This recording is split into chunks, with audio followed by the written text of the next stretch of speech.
Hi everybody, today I'm sharing exactly what my husband and I did prior to conceiving, as well as what I'm doing during pregnancy to help ensure that our baby gets the best gut health possible.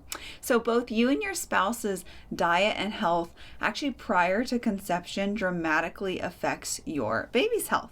So both of your microbiomes will directly affect the microbiome that baby will inherit. And that will affect whether they get a gut of steel, can tolerate a bunch of foods, digest everything really well, or if they're more on the side of immediate food sensitivities and eczema and different infections and just kind of battle their gut health for years. And we want to give them the best start possible. So another thing is your nutrient intake for months before conception affects your egg health if you're a woman and affects your sperm health if you are a male. And the egg and sperm obviously come together and make your baby.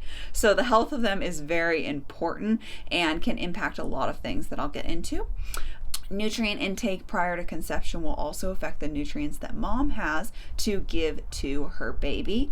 And the baby's organs, like the heart, actually develop within the first, I believe it is about 5 weeks of pregnancy, which you take a pregnancy test around week 4. So a lot of people just found out, or a lot of women just found out they're pregnant by the time the organs are already mostly formed. So it's really important that you're getting vitamins like vitamin A ahead of time, because that's going to impact baby's organ formation. Now, of course, nutrients will impact the formation of everything else in baby, and they can also help keep mom healthier while she's growing her baby, because luckily your body prioritizes baby and gives baby the nutrients that he or she needs. But it is ideal if mom can keep up her own nutrients so that she doesn't get weaker bones and osteoporosis or more cavities or different health issues from not having enough nutrients. You do give 10% of your nutrient stores to baby, so really building those up first can help you have a healthier baby and also help you retain your own health. Now, this is just the tip of the iceberg. Your health and your spouse's health also affect baby's intelligence, athletic capabilities, whether they'll need braces or not, whether they'll be more or less susceptible to chronic illnesses, and much more. And obviously their early diet affects this as well, but it all starts before conception. One book I read put it this way: why is it that the straight A student is also the star athlete and, the best looking kid in school? It's really because of the genetic wealth that you can pass down to your children before conceiving. So my 2 favorite resources for this are the book Nutrition and Physical Degeneration. This is Weston A. Price's book. So if you've heard of Weston A. Price Diet, Weston A. Price Foundation, it all started with this book that he wrote after traveling the world, looking at different cultures that were still living more primitively like our ancestors, that had a lot better health, and then neighboring more modern populations that incorporated refined flours and sugars and seed oils and things like that. And I believe seed oils, I'm not sure how popular that was at the time. And then they had forgone the things like organ meats and bone broths and properly preparing foods. So anyway, he put a lot of that into how it affects your children. And then the best book for pregnancy everyone recommends, and I absolutely see why, is Real Food for Pregnancy by Lily Nichols. I read this like 4 or 5 years ago, and I'm so glad that I read it then. She is such a good author, and she just outlines exactly what to do to nourish your baby. So those are my favorite books for this topic, and in this video I'm going to share what I actually learned from those books, how I implemented them into my own diet and lifestyle, as well as my husband's. So what I'm doing in pregnancy now, like I mentioned, I'm also going to talk about some birth and postpartum plans I have briefly, all centered around giving baby the best gut health possible. I will also link timestamps below, because I'm anticipating this might be a little bit of a long one, because I have a lot of things I'm really excited to share with you guys. So first, let's talk about prepping for conception. So first, right out of the gate, I healed my gut issues prior, and I believe this is best. Now, I understand that there are a lot of different situations here. Age comes into play, and just right out the gate, I want to say some things I say might be a little bit controversial, or might not be something that works for you, and that's totally okay. Take what you want, leave what you want. Everyone's situation is a little bit different. I'm just sharing what I decided to do and what I believe is best for me and my baby and my family at this time. But yeah, everyone's situation is different, so make your own decisions on what's going to work best for you and your baby and go with that. But anyway, so I healed my gut issues when I was around 19, 20, and I'm 26 now. I will be 27 when baby comes, but just barely. Baby's birthday won't be too long after mine. But anyway, so I did heal first. The benefit of this is I have a healthy microbiome now that I'm really confident in, and just have better health overall. When you have gut issues, you usually have more toxins that you've stored as well. So I've been able to get rid of more toxins from healing my gut. I've been able to make a healthy microbiome, and I've also made it so that I'll be less prone to symptoms in pregnancy, like I was able to avoid that pregnancy constipation a lot of women get from healing my constipation first. And yeah, it's just healing my gut, healing your own health issues is just going to make you better prepared to pass on, gut microbiome, all the stuff I was talking about before, to your baby. I have also heard put that pregnancy is kind of a stress test on your body. So if anything wasn't working so great before, it might work a little bit less good after pregnancy. So if you can heal first, then you're not going to be putting this extra stress on these issues that you already have. I also switched to an ancestral diet with homemade bone broth every day, liver pate every day, homemade ferments, and some store-bought ferments as well, and just all the other great things I talk about on this channel. Lots of meat, eggs, dairy. Sometimes we get raw dairy. Well, we get raw dairy, but not all the dairy is raw. Fruits, veggies, things like that. And I started this at age 19. Now, I grew up health conscious, so I was never eating processed foods, but I was not eating meat for about 10 years growing up. So I really learned to introduce meat and animal foods and actually nourish my body, because I definitely had some nutrient deficiencies at that time. So I was 19 when I adopted the ancestral diet. I learned that from the book Deep Nutrition, which I love. And anyway, so I did that, and then my boyfriend at the time, which is now my husband, and I moved in together that year. So I started cooking all of his meals as well, which determined how he was eating as well. And he was health conscious as well, like when we met and prior to us meeting, but we both learned a lot and were doing a lot better by the time that we moved in together. We weren't using like protein powders and stuff like that anymore, which there are certainly some good ones, but they're not all great, and the ones that we each had were not great. But anyway, so he was also having regular bone broth and liver and all these meats and good home cooked meals. So we've been eating an ancestral diet for about 6 to 7 years now, which is a wonderful thing for prepping for conception. Now, if you are newer to this but wanting to conceive sooner, our journey of this 6 to 7 years of me being healed, he didn't have any health issues to heal, so him just retaining his health and us eating an ancestral diet, I'm so grateful we've had that many years to do that. That's amazing. For us, we're lucky. We found out when we were kind of young how to do this right. But if you are not in that place, just realize if you can do it for at least 6 months, it'll make a massive difference. And if you're in the position to do it for 2 years prior to conceiving, that's amazing. But just, know that's your kind of window, 6 months to 2 years of healing your gut and eating this nourishing way. You can also kind of mess around.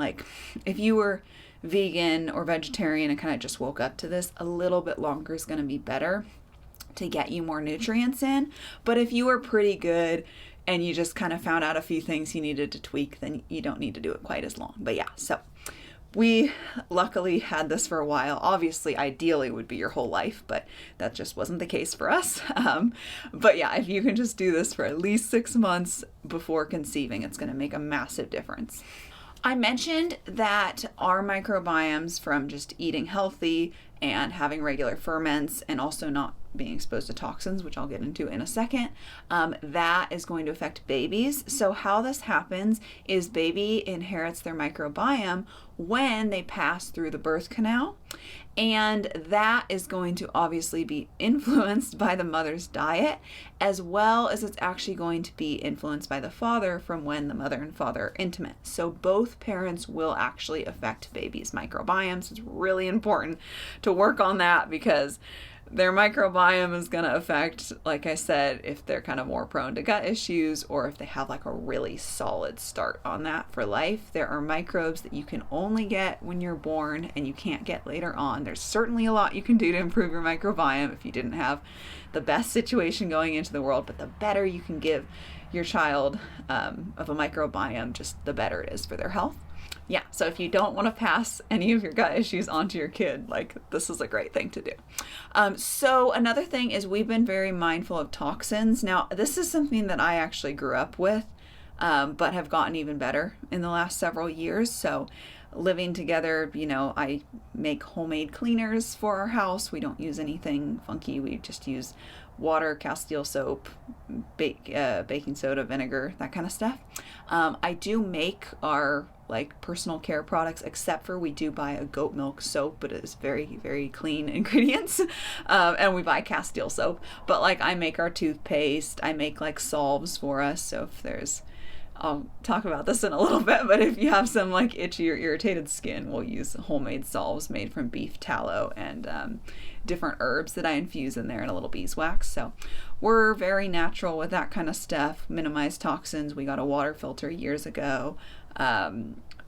We're mindful of plastics, not using aluminum, those kinds of things. And we even got a nice non-toxic bed a few months ago prior to conceiving. So that was very nice that we have a nice king size bed that's wool and cotton and latex in the springs. It doesn't have any flame retardants, so we don't have to worry about that with baby.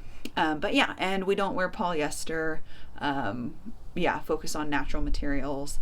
Now that we live somewhere a little colder, we're obsessed with wool because it just keeps you so much warmer. So anyway, we just focus on natural materials. A really important one here is actually your underwear, because if you have polyester underwear, that's going to negatively affect the vaginal microbiome for a woman, and it's going to decrease sperm count for men and make it harder to conceive. So it's really important to get a cotton or merino wool underwear so that you can support your microbiome if you're a woman and your sperm count if you're a man.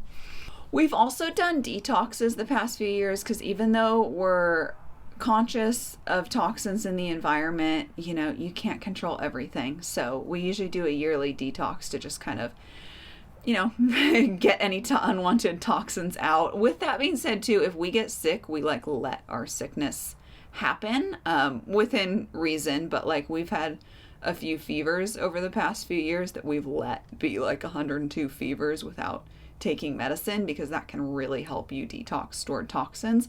I will say, we'll take a bath. I'll put a cold washcloth on my forehead if it starts to get into those higher 102s, but just something to barely bring it down. We won't take the medicine. So every situation's a little different there, but that is something that can really help you to detox. Right before conceiving, or a little bit before, not right before, we did a detox too. My husband is exposed to some heavy metals or plastics through work, so we really wanted to get that out, do a little extra detox before trying to conceive. So we took a binder, we took the zeolite binder. I did some infrared saunas. We both did dry brushing, a liver detox tea that I make. I did a few enemas as well for detoxing, and we might have done a few other things. Oh, I think I got juice a few times, a fresh pressed juice, but I'll do kind of some random things. But that was the bulk of our detoxing that we did before conceiving. I intentionally waited a little bit between that and then when we actually conceived to just make a little more gradual of a shift. So we have done that because basically you can pass toxins to your baby. So you want to kind of detox before, and then you don't want to do any kind of detoxing during pregnancy, because toxins that are more safely stored could be upsurfaced and passed to your baby. So I don't do any kind of detoxing at all right now. And then we both also have just lifted weights, gotten at least 8 hours of sleep a night, got time outside, just had really healthy lifestyles for years before trying to conceive. So that makes a big difference as well.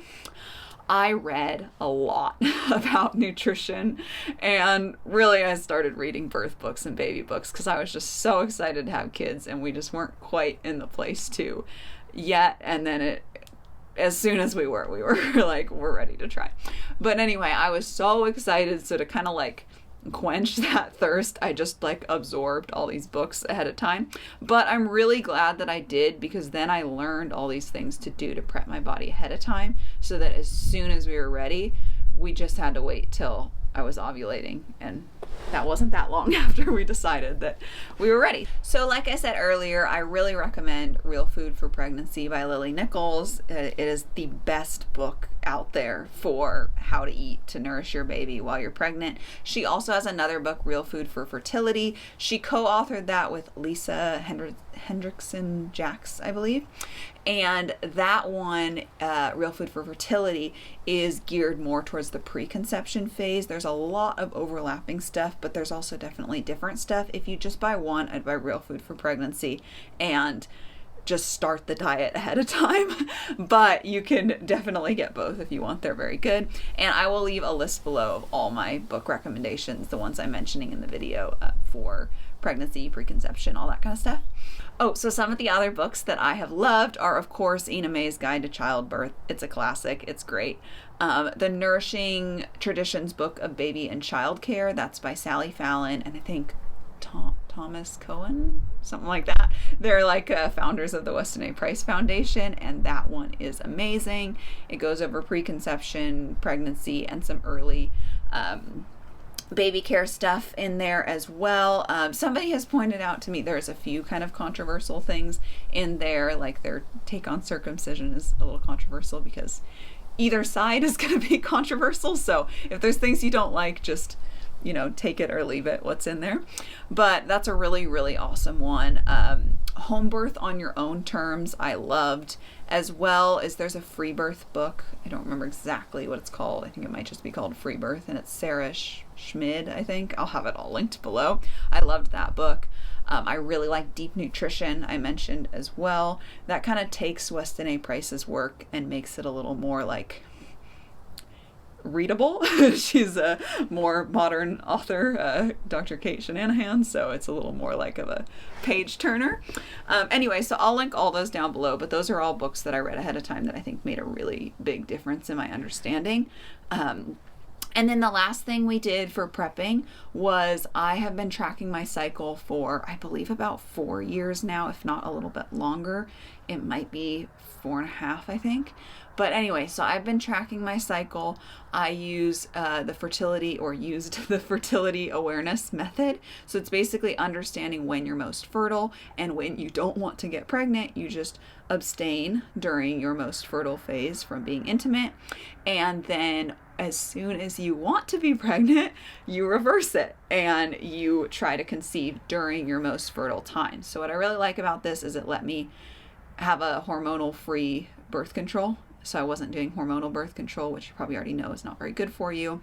And then on top of that, it lets you switch very quickly from the birth control mindset to the I want to get pregnant mindset. And it just really teaches you how to know when you're fertile, you specifically, because that classic like ovulate on day 14 is just an average, and I'm somebody who usually does earlier, and if I was going by that, I could have missed the mark. Funny enough, the cycle that we actually conceived, I ovulated day 15. It was like later. It's like, of course, when I'm all ready for baby, I have to wait longer. But anyway, every cycle is different, so learning how to track it let me know that I was actually going a little bit later than normal on this time. So you use your temperatures, you observe your cervical mucus, your cervical position. And anyway, I highly recommend that. If you want to learn about it, I recommend Taking Charge of Your Fertility by Toni Weschler, I think it is. I will leave that linked down below as well. I love that book, and it's like 500 pages, everything you need to know to either not get pregnant by tracking your cycle, or get pregnant and track your cycle. So that's a great one. And learning this let us conceive on our first try, which I am so incredibly grateful for. I really feel for you guys that are taking longer on this. My mom was one, she took a really long time to get pregnant with me. And I imagine that it's really, really challenging. So all of these things that I'm teaching you are things that can help you conceive. Like learning this, like I said, I did on my first try, and that I'm so grateful for that. And I think that a huge part of this was actually knowing when I was really fertile and then trying on those days. And again, a lot of these things I've mentioned, my husband and I have done for 6 to 10 plus years, and that's awesome, and I'm extremely grateful for that. And everyone's story is a little different. If you've done this longer, that's even better. That's amazing. And if you're just coming across this, like, that's amazing that you're learning it now, and it's never too late to improve your health, to improve your children's health. So just remember, if you can do this stuff for a minimum of 6 months, then that'll make a massive difference. And if you're willing to wait that 2 years, it will definitely make a bigger difference, or even somewhere in between that. But yeah, just know if you can do these things I'm mentioning for like 6 months to 2 years, at least, it's going to make a massive difference. So that brings me to pregnancy. So I am about to be 22 weeks pregnant. Tomorrow I will be, but this video is going out in a few weeks because I'm filming a few in a row today for you. So anyway, by the time this goes out, I'll be 25 weeks pregnant. And so here are some of the changes I made. So first, I cut out coffee, and I switched to decaf coffee. Now, I actually did this prior to conceiving because I wanted to go very gradual. I am someone who gets a gnarly headache if I cut out coffee cold turkey, and I did not want to do that. So I went very gradual.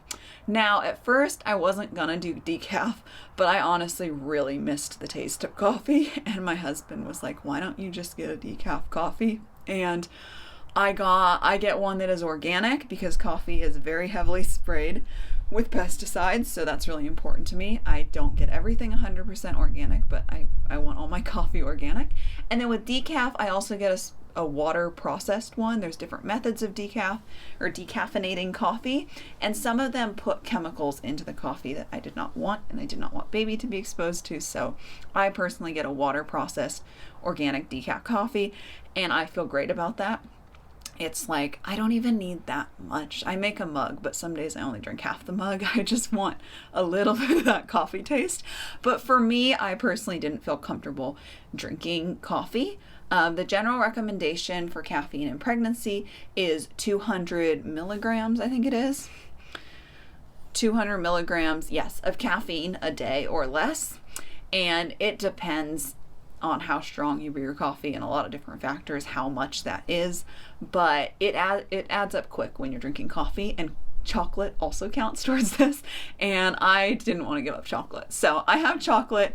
I counted, I don't remember now, but I think it's about like 50 grams of caffeine a day, like max, from the chocolate. So with that, I feel okay about the chocolate, and I don't want to push it any further. So I just have the decaf instead. At the beginning, I was a little worried about bowel movements coming off of coffee because it definitely gives a strong urge. Now, it took like a few weeks of kind of adjusting, but I didn't really miss many days in there.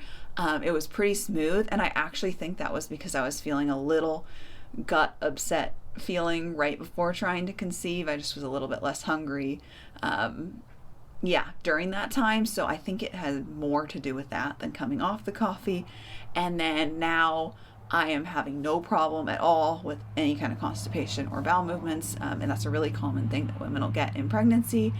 And I am actually having more bowel movements and ever so slightly looser, but still definitely in the healthy range. And yeah, that is going totally fine. So that is not something that you should need to worry about.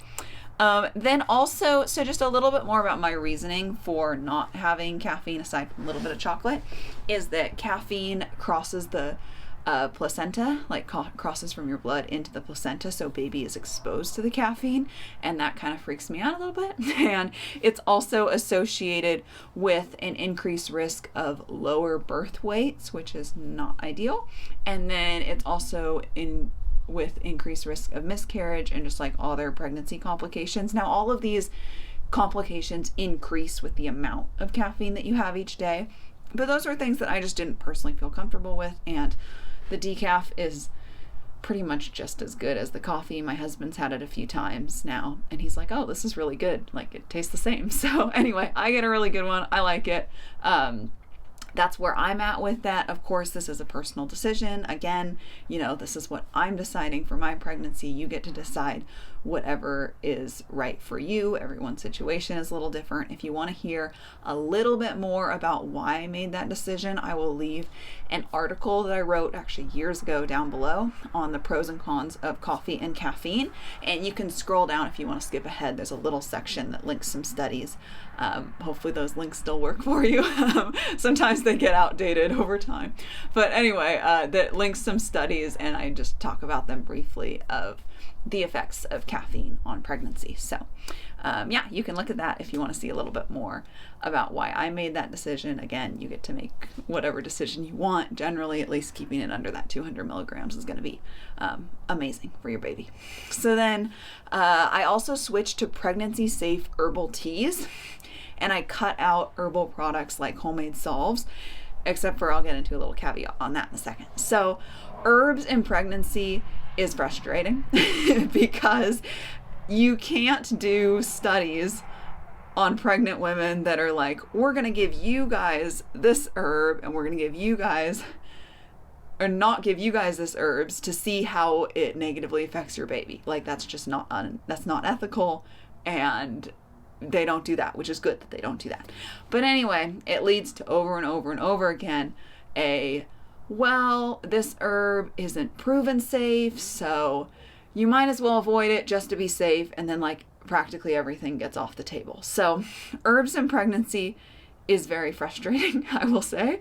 I wish there were more clear answers on it, and there aren't. So please do your own research. I apologize that you'll probably get frustrated at the research, but don't just take my word for it on this.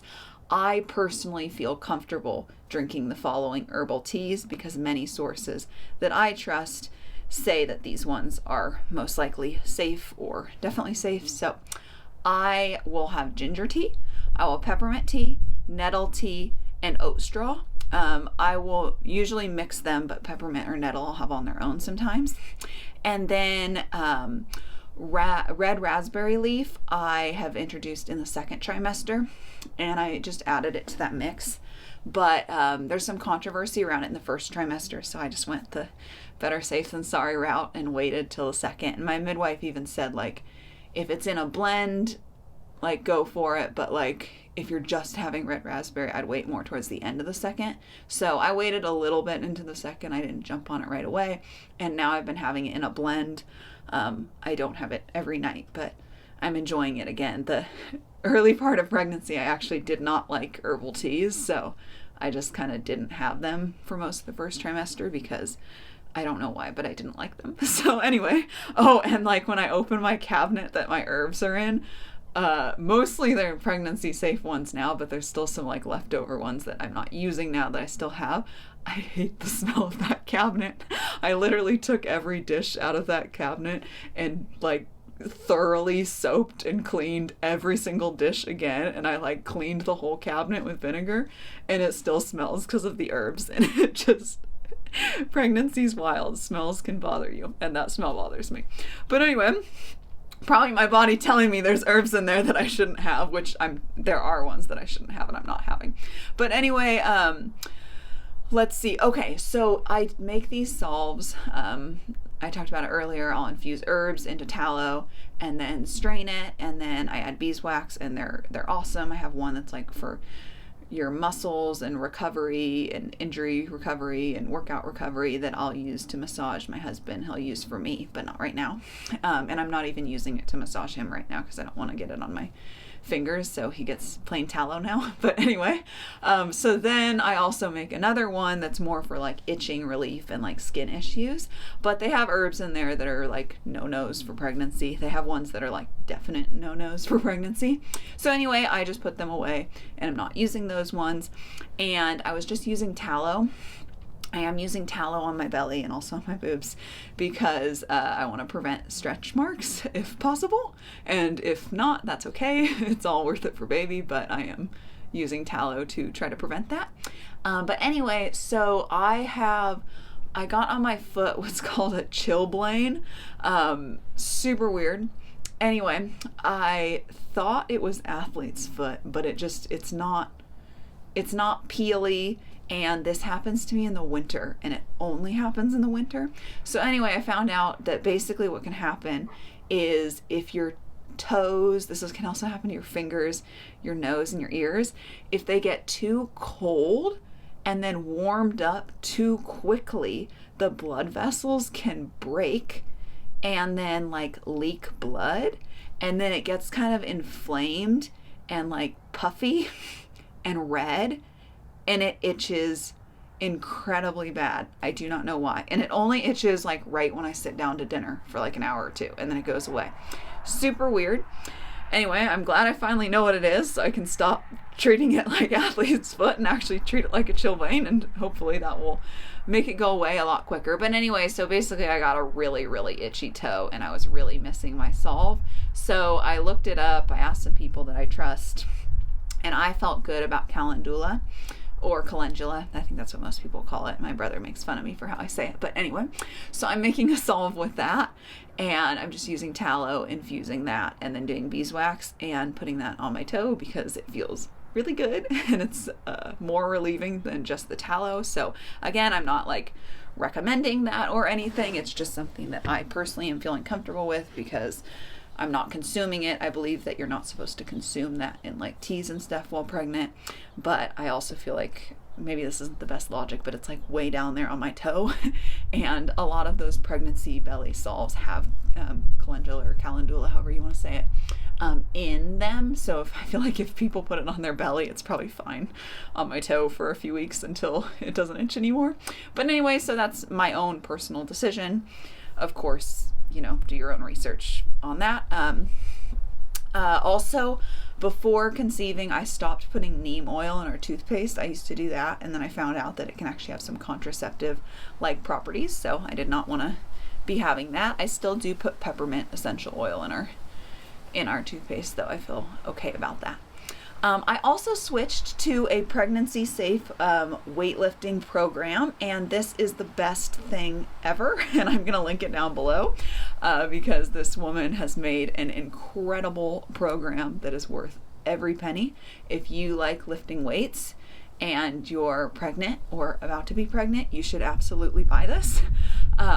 Anyway, she even lets you try it out for like a week first, but so this program, part of it is the program that you put in like your due date or guest date, and it literally like week by week tells you what to do and makes modifications for you. But there's also a whole like basically course of videos that teaches you about what modifications to make for pregnancy and just reassures you that staying active and lifting weights is actually incredible for you while being pregnant.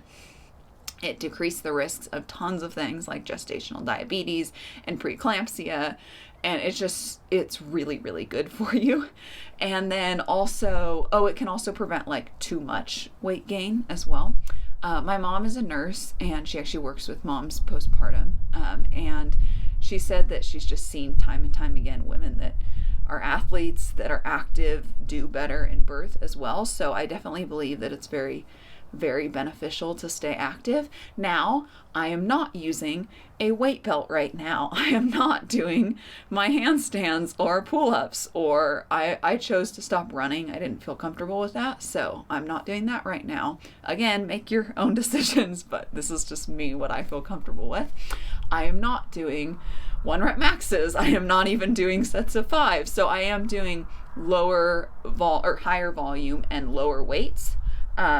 And if an exercise, even if she has it in there, if it doesn't feel right to me, I will cut it out, which she says to do as well. Everybody's a little bit different. Some stretches that I did before, like the touch your toes one, doesn't feel right to me, so I don't do that. So anyway, I'm really listening to my body, but I'm still working out, stretching. We've been going on more hikes too, which is nice, so I can still kind of get a little cardio in, but I am slower than I used to be. It's really weird. Your cardiovascular system changes a lot, and I feel like I can't go faster or it will like feel weird on my heart, if that makes any sense. And even downhill, I don't like to be too bouncy. That doesn't make me feel comfortable. Maybe I'm being a little overprotective, but it's important. And anyway, yeah, so I love that workout program. I was like really wanting to continue weightlifting and feeling like there wasn't a lot of info out there about how to do that safely. Another thing that really reassured me in that was that most of the things, if you do something that's not ideal, it's going to hurt you, not your baby. And that's really comforting to me. I would a million times rather hurt myself than hurt baby. So that was very comforting to me. But anyway, she teaches you a lot, and really, I feel really confident lifting with the program. So anyway, I love that. I'll recommend it down below in case you're interested. I'm not affiliated or anything. I just love it. And she also teaches you pelvic floor work. She has like a pelvic floor physical therapist, like do some videos in that. So I learned about like the connection breath, how to breathe, how to connect your pelvic floor with the diaphragmatic breathing. And this is supposed to be really, really good for you in pregnancy, for preparing for birth, and for postpartum. Your pelvic floor gets stretched a lot. So learning how to connect with it and contract it and release it. You don't just want to do Kegels. You want to learn how to relax your pelvic floor as well. Many women struggle more with the relaxing part than the contracting part, and it's going to help you in labor if you know how to relax it. So anyway, I really like that part of the program too. And postpartum, she super duper gently works you back to lifting weights again. I think it takes a few months to get like off the floor, like maybe not a few months to get off the floor, but like a few months to get like back to a more normal lifting routine. But I love that because it's really important to go slow, so you don't like damage your pelvic floor and cause like incontinence or pelvic floor issues down the road. And it's really important to get your abs back together, all that stuff. So that's a tangent. But anyway, I love that. So the next thing is obviously I've continued my ancestral diet. So has my husband. Well, I guess in pregnancy, it's not totally affecting baby, but it's good for both of us. Anyway, so I have bone broth. I do 2 cups a day. I have eggs. I try to get 2 eggs at least every day. Today, I had 2 yolks in my smoothie, and then we're having ground beef fried rice for dinner. So there's some eggs mixed into that as well. Liver. First trimester, I wasn't huge on liver, so I did the pills instead. I have a section where I talk about that in a second, so I'll save it for then. But now I'm back to the liver pate, or liver heart pate if I can find heart at the store, because it doesn't bother me anymore. Ferments, I've been having meat, dairy, veggies, fruit, all that kind of stuff. I have not really been avoiding the foods that they commonly tell you to avoid. I am still having raw or runny eggs. I'll have raw milk sometimes. I had a really big aversion to milk for the first trimester and part of the second. It was like, that was one of my biggest food aversions. So I actually didn't have milk for a bit, but I have had some raw milk. I don't always pick it, but I'm starting to feel like comfortable with that again. I guess I've only really had turkey as far as deli meat for a few days. But anyway, I'm just like not worrying about that too much. I would not have raw shellfish personally. That is something that's very, very likely to make you sick. So I wouldn't have that, but I don't even think I've had shellfish because we're just not big seafood people. I haven't had raw fish, but I would consider it if it was a good source. But I really only like that in sushi. And for me, sushi's a treat, like going out to eat with my parents like once a year or once every other year. And when I have that, I do let myself have soy sauce, even though I normally don't eat any soy, because it's just a lot better that way and it's a treat, and I really don't feel comfortable personally having soy right now. I don't want baby to have that. So it's like, I'm probably not going to have any raw fish more because of that.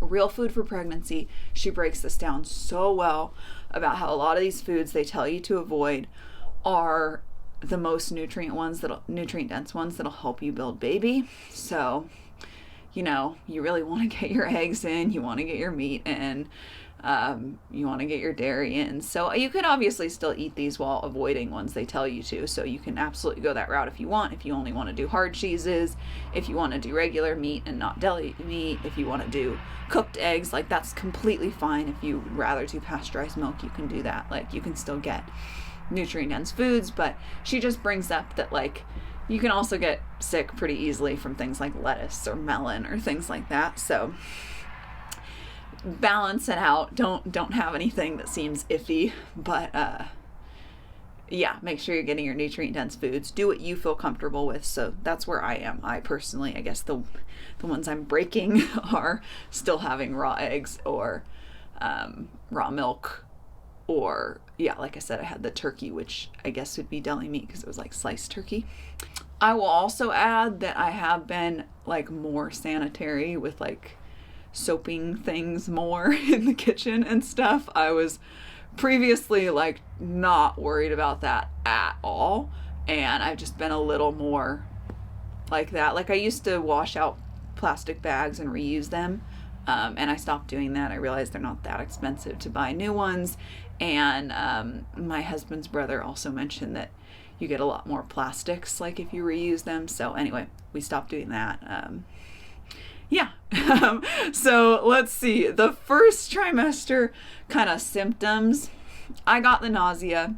There's a lot of controversy on this. Of course, there's the whole like, oh, if you're nauseous, that means that you're just making enough hormones for baby and it's a good thing. And then that makes women that aren't nauseous feel bad. And then there's the whole like, if you're nauseous, it's because you're not healthy and you're doing this wrong. And then it makes the women that are nauseous feel bad. So my belief is that some bit of nausea is normal, and no nausea can also be normal.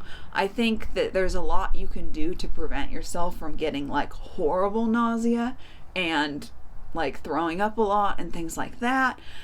But like, don't be too hard on yourself. I know plenty of healthy other women. I heard a woman who her job is helping people to prep for conception, and she has a lot of similar beliefs, ancestral diet stuff that I teach, and she still got a little bit nauseous. It wasn't like that bad, but like I believe some degree is normal. There's another woman, if you heard of Bumblebee Apothecary, she teaches like GAPS diet and all this stuff, and she gets nauseous in her pregnancy. So maybe I'm just saying that to justify that I was, but I just think that there's a lot of things that can make you feel a little like judged or bad. So I think if you don't get nauseous, that's amazing, good for you. And if you get a little nauseous, like it happens, like don't beat yourself up about it. I will say I do feel lucky that it was mild. I did throw up twice, but I learned quickly that was fasted workouts don't agree with me anymore. Forever, I have worked out before eating breakfast, and baby hates that, so I don't do that anymore. So now I eat breakfast, wait a little bit, and then I work out. And it works a lot better for me. I also learned that baby does not like it when I wait too long to eat in the morning. Forever, I pushed eating in the morning till like 9 or 10 because it felt better. And I can get away with 9 now, but when I start pushing it past 9, I was just more prone to get that like nauseous feeling. And it's really weird. My nausea was unlike anything else. And I almost felt like sometimes that was the wrong word, but it was just kind of like feeling off. And I had it from week 16, it started to come on, to like maybe 15 or 16. Or sorry, week 6. I don't remember what I said. Week 6 to like 15 or 16. And it was worse in the middle of that. And it would kind of get bad for a few days and then go away. But I did have that. Chewing on fresh ginger helped a lot. So if it was ever like really bothering me, I just kept tons of ginger on the counter, and I would like cut a little piece of ginger, cut the skin off, and just chew on that. It made a really big difference. Eating early enough in the morning, not going too long without eating helped me. So again, I've been always like a wait at least 3 hours between your meals. You probably heard me say it a million times if you've watched my videos. And I still did that. I might have gone slightly less a few times, but I was more like, okay, it's been 3 hours, it's time to eat. Because if I pushed it past 3 or 4, at that point, now I have more flexibility again. Baby gave me more flexibility again, but at the beginning that was hard. Let's see, I did get some like crampy uterus growing pains, especially at the beginning. Oh, I forgot to write this down here, but I got really lightheaded at the beginning, like very early. I think maybe before I even took a pregnancy test, I would like almost pass out, like just getting up, laying down. And I've been prone to this in the past too. But yeah, I had to like really take my time getting up and just like stand there for a second. Yeah, I would get really like lightheaded easily. But that's kind of gone away now. That has gone away now. Let's see. Oh, I also got like sternum pain. It was really weird. And I think that might have been like my chest and rib cage expanding to make room for all the organs to come up. But I definitely got that. It was weird. I felt like more burping. I felt like my upper GI tract was a little slower at the beginning too. I don't really know why. I didn't get reflux or anything like that. Well, knock on wood, I know that can still come, but just a little more burpy. Yeah, just kind of funny. If I overate like a little bit, like the slightest bit, it just, all those symptoms would kind of get worse at the beginning. Like I mentioned, food aversions, milk was for a while. I can finally drink milk again. It's really exciting. I didn't even like hot chocolate before, but I did like milk in things. So I would have like mashed potatoes or oatmeal, things like that worked fine. The biggest one, I haven't tried it in a little bit, but peppermint extract. Baby hates it. And it's so random. I've made these little desserts that we call fat mints because it's like a fat bomb, but it's kind of like peppermint bark mixed together. So it's like dark chocolate, butter, peppermint extract, and then the middle layer is white chocolate, butter, and peppermint extract, and then another dark chocolate layer. And I have loved them for years, and I don't like them during pregnancy. Again, it's been a little bit. I've been a little nervous to try them. I've just been buying chocolate bars instead. But I think it might be like a little bit of alcohol in the extract. I don't know, but baby hates it. I was able to make some mint chocolate chip ice cream and use a little and have it be okay though. So I don't know. I'm just kind of avoiding the extracts because baby doesn't seem to like them. There was a week or two I didn't like bone broth, and that was kind of sad because it's so good for you. I did get the Heart and Soil like liver and bone marrow supplements during that time. Well, I still have some, but just so I could get some liver and collagen in when I wasn't wanting to eat liver or drink bone broth. Luckily, it was probably only like 2 weeks or so that I wasn't big on bone broth, and I was still like kind of pushing it a little bit. There was this 1 week early on I was going to make this like ground beef taco meal, and for whatever reason it just sounded like the worst thing that night, so I switched up my dinner. But there's been a few random things, but the big ones were really just the peppermint extract. The milk aversion lasted a while, which was annoying, but I can drink milk again. Cravings, I have loved fruit, and I've just liked a little more carbs. I just keep thinking like I couldn't imagine being keto and pregnant because I'm not even eating that many carbs, like relatively to most people. I'm still pretty high fat, high protein, but yeah, I just feel like a little more of a need for some carbs. It seems like baby doesn't want to be in keto, and baby loves fruit. A little hack for that, if you're in the winter pregnant, is buy frozen berries, because the berries where I'm at, the fresh ones, are really expensive and they like go bad super quick if you're lucky enough to buy one that's not half full of half bad berries to begin with. So I started buying some frozen berries to put on my chocolate mousse or to put in smoothies or put on yogurt bowls, and that's made a really big difference.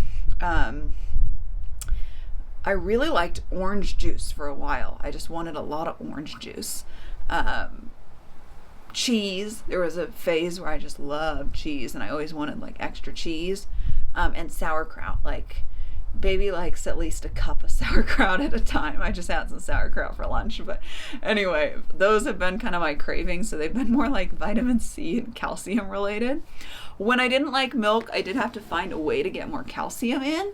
So like I said, I would still put milk in, like I'd put it in my coffee, I'd put it in oatmeal, I'd put it in mashed potatoes. I would get a lot of other dairy. That's when I was eating a lot more cheese. And then I started putting eggshells in my bone broth.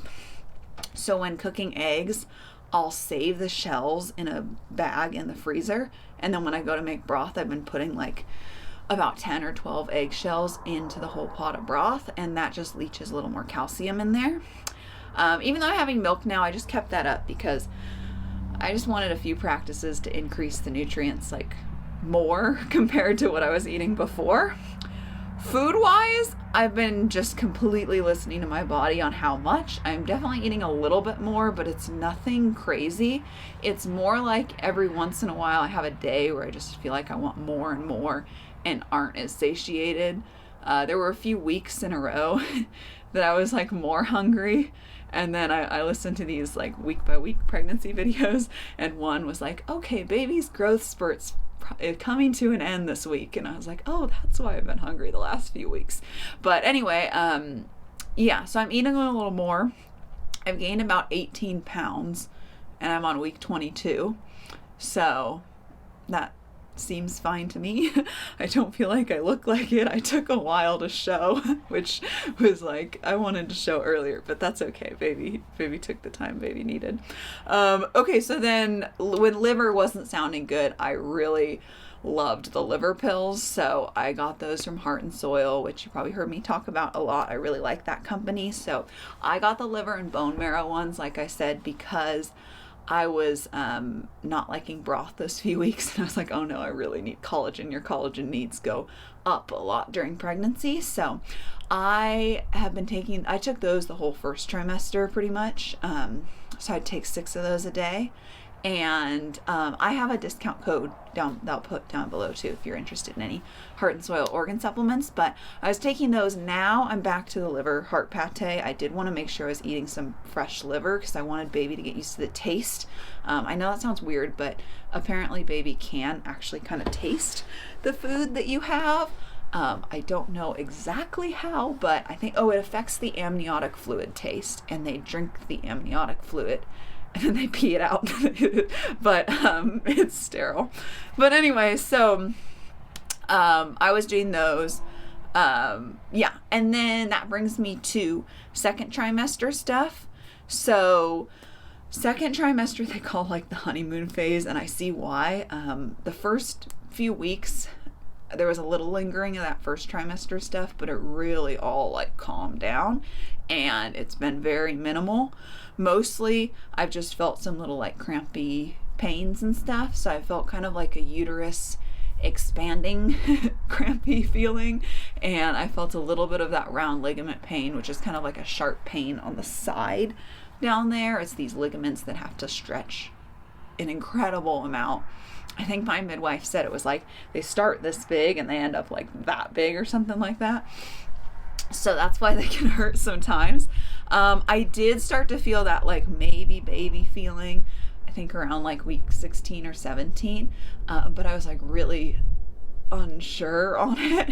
And it was like 2 days ago now that I felt baby, like for sure, definitely baby. And it was really special because then my husband put his hand and he could feel baby too. So now I can feel baby for sure at 21 weeks. My midwife thinks that I might have a front placenta, like the placenta attaching on the front, which is totally fine. It can go anywhere as long as it's not blocking your cervix, which is very, very rare. But anyway, she thinks it might be there because it took me a little bit longer than some women to feel baby, like for sure. So if you're one of those women that takes longer, I understand. That was me too. And pregnancy's weird. It can make you feel different things. I was kind of like a little disappointed I wasn't feeling baby for sure, but now I love feeling baby, so it'll come. And my sister-in-law was the same way and had a front placenta, which I don't know if I do. She just said that was likely. But anyway, yeah, so she kind of reassured me on that too. Let's see. I did get some gas pains. Knock on wood, they've been gone. But for a few, I don't know, maybe like 2 or 3 weeks, kind of on and off in the second trimester, I got some gas pains, and I really, really think it was just baby's moved a lot, so my uterus is like just about my belly button or a little bit above my belly button now, so all the intestines there had to move up. So I think it was just kind of intestines being more squished that I had some gas pains, and those really hurt, and they made me feel for my clients that get the gas pains and stuff. So anyway, that's why I made a video a few weeks ago about some positions to relieve gas pains. I'll link that below if you're dealing with that, but I found that out through pregnancy, and they work so well. That made such a difference for me. So that's been a lot better. One thing you can do too is put yogurt or kefir in your birth canal and where baby will be nursing to also positively affect the microbiome. So I think that is a excellent thing for passing on a really good microbiome to baby. Also, I did do a blood test with my midwives. It was pretty basic. It wasn't like a huge one, mostly all that blood count stuff. I don't know exactly what they call that. And then they need to like rule out STDs too, mostly for their safety. They said like, we're probably going to come in contact with your blood, so our husbands like to know that we're not going to get anything. And anyways, so that all came back good. They like to know your blood type. I already knew mine, but they said they always confirm it. So I'm A positive, so I don't have to decide on the whole RH factor thing because I don't know my husband's blood type. He doesn't know, but since I'm positive, I don't run into the whole, if you're negative and your husband's positive, you can end up like rejecting your second baby, whole thing. That's not about this video. You can look it up if you're interested in it.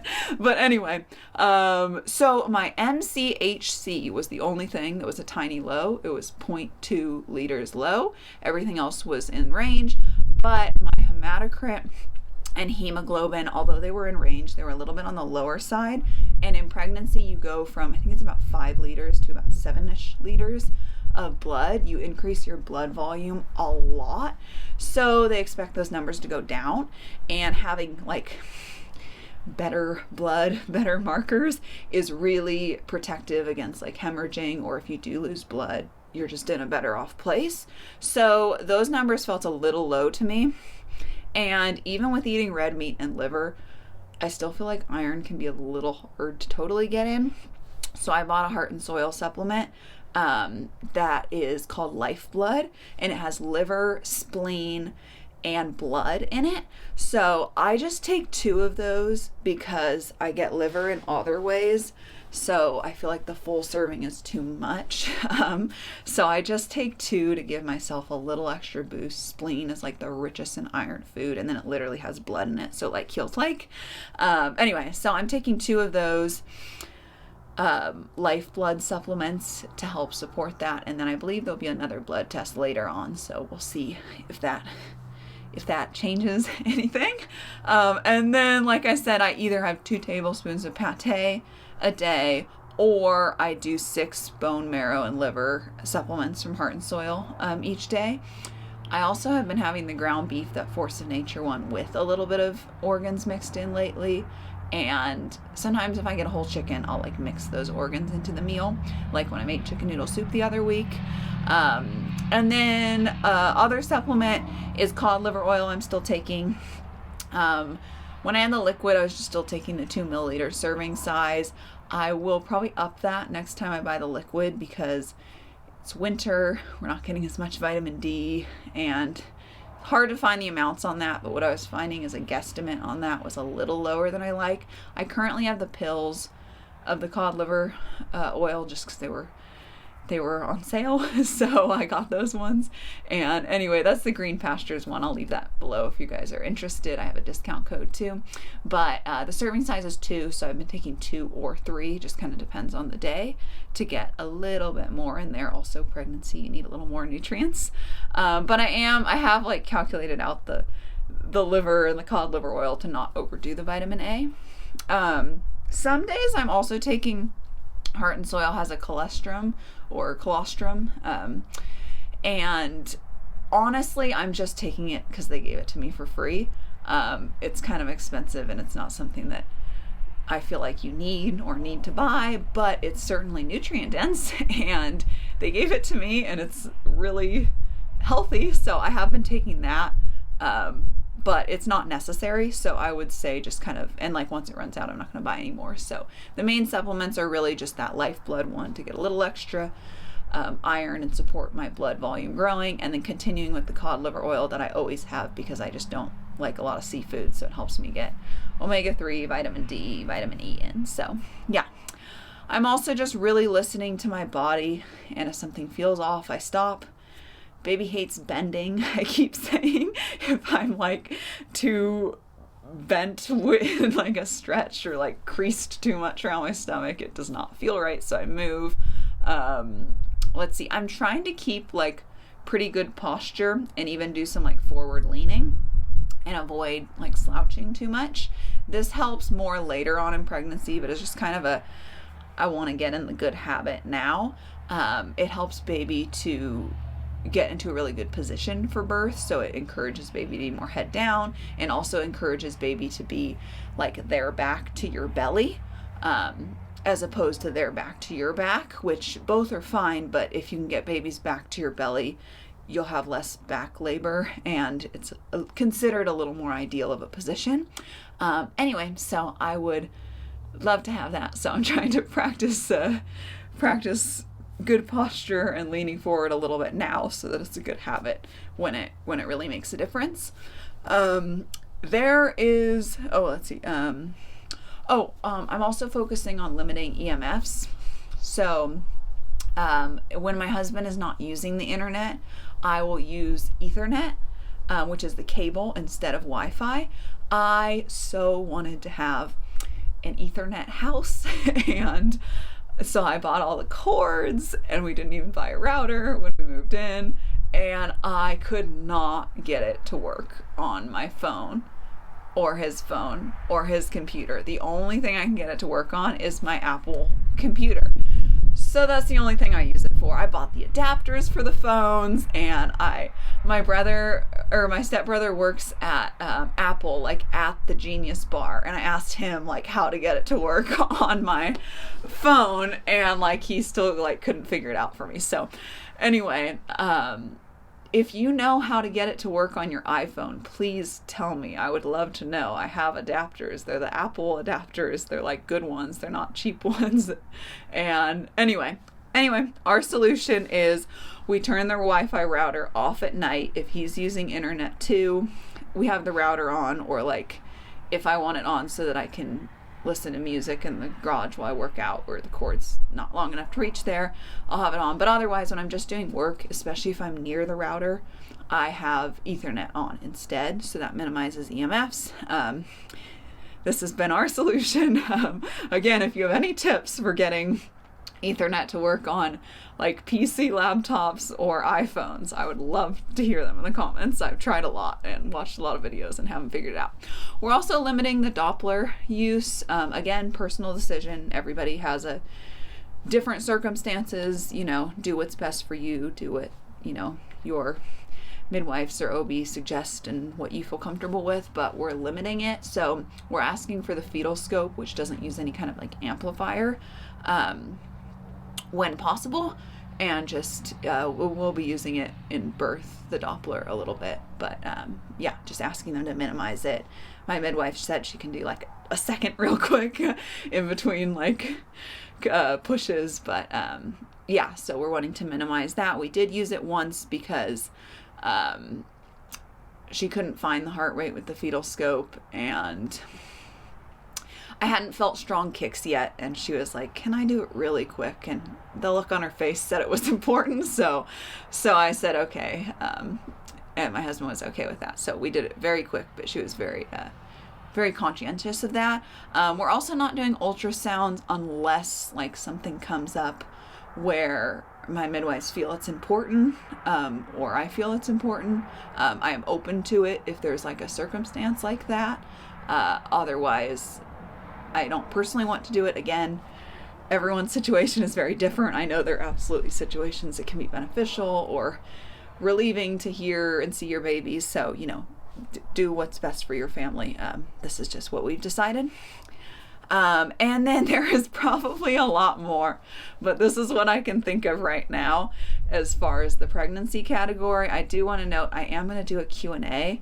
I was going to make this all one video, but it would be like way too long, so I decided to make a separate Q&A video. So if you have any questions about like preparing for conception, pregnancy, I've never given birth yet, but if you have any questions for me about it, you can ask, especially relating to like gut health and babies, supporting baby's health, supporting your own health, like supporting complications that can come up, like, you know, if you get constipation in pregnancy or gas pains, you know, that kind of stuff, what you can do, or if you just have any questions you're interested in knowing, feel free to ask. I'm going to put a little questionnaire thing down below so you can, it's just a Google sheet or Google form, and you can just put your question in there, and I will answer those in the next video next week. So I have two more categories, but they're much shorter than the others. So the first one is birth plans. So we are planning a home birth. I have midwives that we have been seeing, and maybe water, maybe not. We'll see what I want. At first I was a little hesitant because I thought I don't want to like birth baby into tap water, which I guess you could get a filter. But anyway, we're on a well now, so I feel more comfortable with that. So my sister-in-law said, just have them bring the tub and then you can decide with what feels better for you. So now I am open to both. I know I'm someone that relaxes a lot in water, so I thought that might be nice. But anyway, so we're planning for at home. After birth, I definitely want to do a lot of skin to skin with baby. That's really good for bonding, initiating nursing, all that kind of stuff. I will be nursing baby. Breast milk is very beneficial for baby, obviously. Definitely your nutrient intake influences the quality of breast milk too. So obviously I'll be keeping up a good diet the whole time to make sure baby's getting best milk I can give baby. My mom is a nurse. Like I said, she works in OB, the mother baby section, after she helps take care of mom's postpartum. She also works in NICU with the intensive care babies, but anyway, she's been doing that longer than I've been alive, so I'm looking forward to getting her help with nursing as well. She's already taught me a lot to be prepared. I will be doing delayed cord clamping. If you're not familiar with that, it's just waiting to clamp and cut the cord so that more of the nutrients from the placenta can get into baby before you cut that off. Personally, we don't want to do the eye ointment or vitamin K. Make your own decision on that. Just common thing that we're deciding not to do. Basically, just as natural as possible, as little interventions as possible. I think if baby had a tongue tie or a lip tie, which hopefully they won't, but if they did, I think I would cut it. I know that can be a little controversial one way or another. My personal thinking is it's a very small, slight thing that's not really supposed to hurt, and it can interfere with nursing, and it can also interfere with speech for like life. So that's something that I would probably do, but I would also get my midwife's advice on that. Of course, do your own research, do what works for you. We are gonna wait to bathe the baby. I think that's pretty standard practice nowadays. Leave the vernix on so that baby can soak that all in. Yeah, those are the big birth plan things. We're leaving baby a surprise, whether baby's a boy or girl, so we'll find out during birth or at the end. And then last category is just some like baby's health things afterwards. So a few things I'll be nursing, and then, you know, around 6-ish months when baby's showing interest into food, I'm open to it being a little bit earlier, but not much. Then I would like to do baby gaps with baby. So that is the GAPS diet recommendation for introducing foods to babies. Marissa from Bumblebee Apothecary has an excellent little playlist on her YouTube video or on her YouTube channel, so I'll link that down below. And she also has an article that goes over it. You can also buy the GAPS, the gut and psychology syndrome, the yellow book. I just have the blue book right now. I probably should have both. I will get the yellow one eventually, but I currently just have the blue one, so I'm going off her article and videos on the order to introduce food. But basically it's like meat stock, egg yolks, ferments, like those are kind of the first foods to introduce. I would like to wait about 2 years till baby gets any kind of properly prepared grains. It's just, I figure, give baby the good gut, getting your gut on the right start diet from the get-go, and then they don't have to do it later in life with any issues. So I just want to really, really support baby's health. And then, after 2 years, we'll start to transition more to Weston A. Price style diet like us, and baby can have a little more wiggle room, but obviously we'll still focus on having bone broth and liver and ferments and all that good stuff. I mentioned this. Oh, actually, no, I did not mention that. So also, I really, really focused on, I've gotten most of baby's things. There's still a few things more to get, but on non-toxic materials. So pretty much everything is cotton. Most of the cotton stuff is organic cotton or wool. Socks, I let there be a little bit of like nylon and elastane or whatever in, because it's really hard to find 100%. I have a few clothes that I think have like 5% something stretchy in them, but anyway, really good quality, that kind of stuff. I haven't gotten it yet, but I'm gonna get a sleep sack that's cotton on the inside, wool on the outside, like wool and cotton blanket, just wool and cotton everything. We even have a wool car seat that my mom bought us that doesn't have any flame retardants in it. Like I mentioned, our bed is a non-toxic one, no flame retardants. I'm gonna get some cloth diapers that have cotton inserts. I'm even getting the non-bleached ones. I really care about baby's health. And the wool covers, and then I'll analyze the wool covers. Yeah, so definitely focusing on that. Let's see, just our general non-toxic, low toxic lifestyle, keeping things really minimal. I didn't want like tons of stuff, but I wanted really good quality stuff. So that's the route we went. I got a baby carrier and wrap. I'm super excited to carry baby all around. And yeah, so that's what I have. This is probably a long one. I can't see how long it's been, but if you're still here, thank you for being here. I'm glad you enjoyed this, or at least I hope you enjoyed this. Again, next week I'm going to be doing a Q&A specifically on like preconception, pregnancy, birth, baby stuff, especially relating to gut health. But of course, if you have some fun other questions, I can answer as well. So there is a link down below. It's a Google form where you can enter your questions that you have for that video. And yeah, and if you want more help with gut healing, I do have a course, Ancestral Gut Healing, that walks you through step by step how to heal your gut issues at the root. So if you are in the early stages of this, of working on healing your gut first and nourishing your body to for conception, that is an excellent place to start. I've actually helped a lot of women to overcome their gut issues and prepare for pregnancy and then go on to have healthy pregnancies. So I really hope you enjoyed this video. I was really excited to share more about baby with you guys and what my plans were for this. This is actually a topic